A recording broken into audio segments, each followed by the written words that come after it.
What's good, YouTube? It's Nas. I'm back with another video. Road to 900 subscribers, of course, and I'm recording this right after Game 6 of Lakers versus Rockets, and we're just gonna get into it. And Toronto versus the Cavs, game winner by RJ Barrett with a lucky bounce in 3, and obviously there will be a Game 7 in Cleveland on Sunday night. So who do y'all got? And make your pick, because in this game, which we saw, obviously, a lot of blame is going to still be on James Harden, I guess. But Donovan Mitchell has not been good in the series, and we're just not going to ignore it. Like, Donovan tonight, he stepped up a little bit, but he had 24 points, 5 rebounds, and 2 assists, 11 to 26 from the field, 2 of 10 from the 3.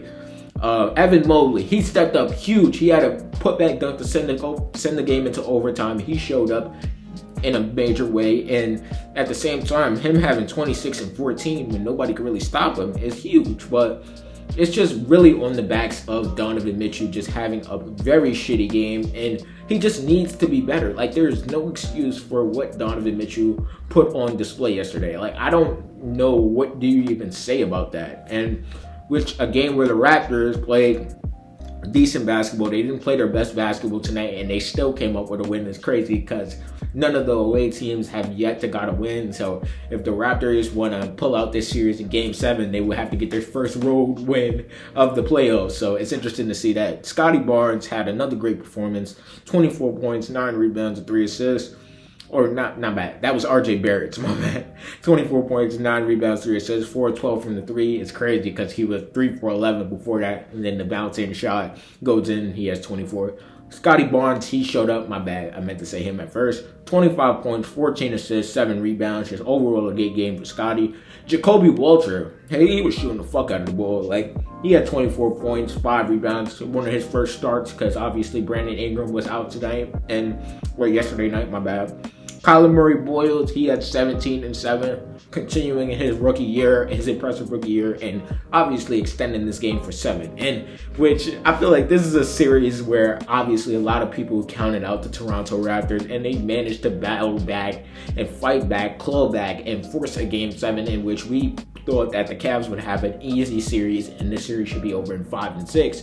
But Donovan Mitchell hasn't been playing the level of a superstar that he is supposed to be playing, in which a lot of players get criticism for, and Donovan Mitchell is not facing the criticism that he should be, and we need to start addressing that, because obviously Donovan in the previous years was let down by his teammates, but this year, plain and simple, he's letting down his team, and it needs to be discussed. Like, there's no other option to say.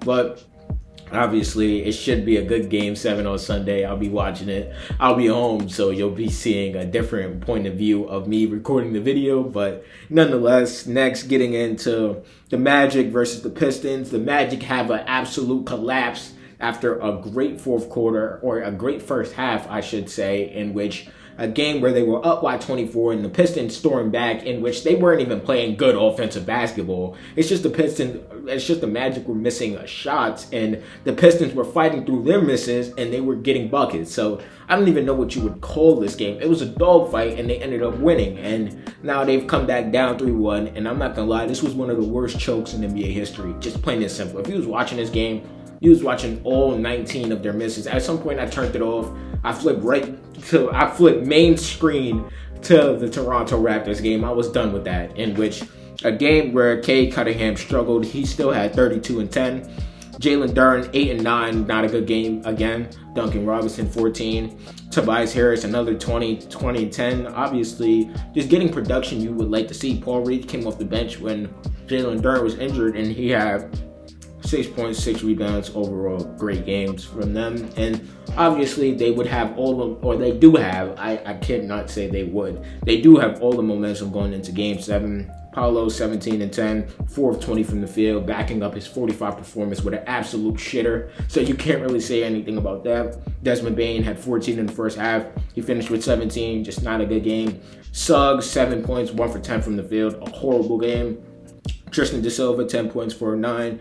Anthony Black, 8 points, 3 7, just not good at all. And you really just notice Franz's impact on the defensive end and the offensive end, because a couple times when you needed the easy buckets, they was settling for threes. I saw Bain shoot 3 threes in a row, not get to the rim. I saw Paolo Banchero have Duncan Robinson on him, does not post up, just decides to hover around the three-point line. It was just a lot of stupid shit that was going on for the Orlando Magic, and ultimately, they did not deserve this win, so they ended up losing the game in which embarrassing fashion. And obviously, Game 7 of this game is at 3:30 on Sunday, so it should be interesting to see how this game ends up going for the Pistons versus the Magic.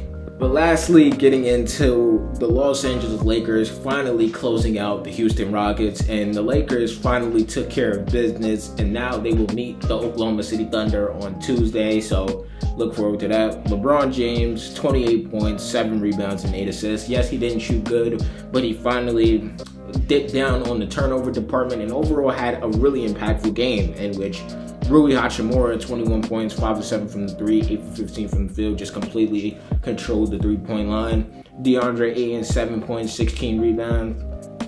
Doing what you want him to do, rebound the ball. The scoring wasn't there, but that's okay. Marcus Smart, 7 points. His 7 came in the last quarter of the game. Austin Reeves, 15 points, still trying to find his rhythm. Obviously, Jake LaRavia, 7 points. He made a 3. Overall, just a production you would love to see out of the Los Angeles Lakers. And for the Houston Rockets, I don't know what's next. I don't know what's next.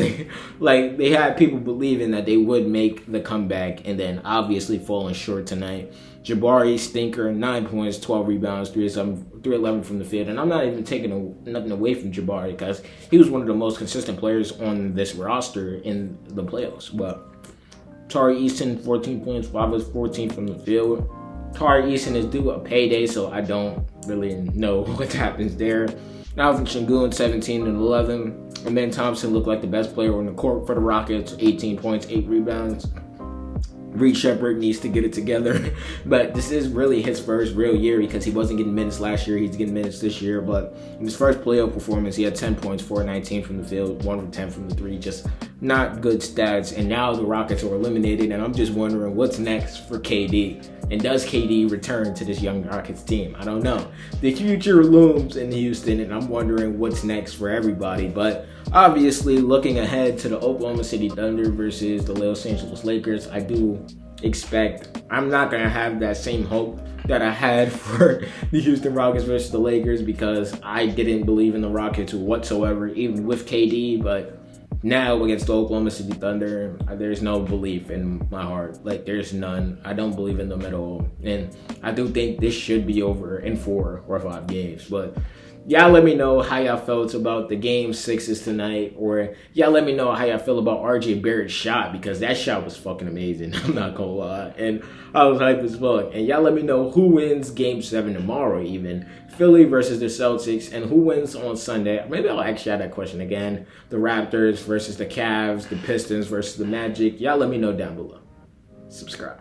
What's good, y'all? If y'all made it to the end of the video, I hope you guys enjoyed this video. And there's a video right here. I'm pretty sure you're gonna like it if you like this one. And the channel icon's right there if you want to just check out the channel in general. And yeah, leave a like too, because it really helps the algorithm push me out. And yeah, I appreciate y'all for watching this video nonetheless.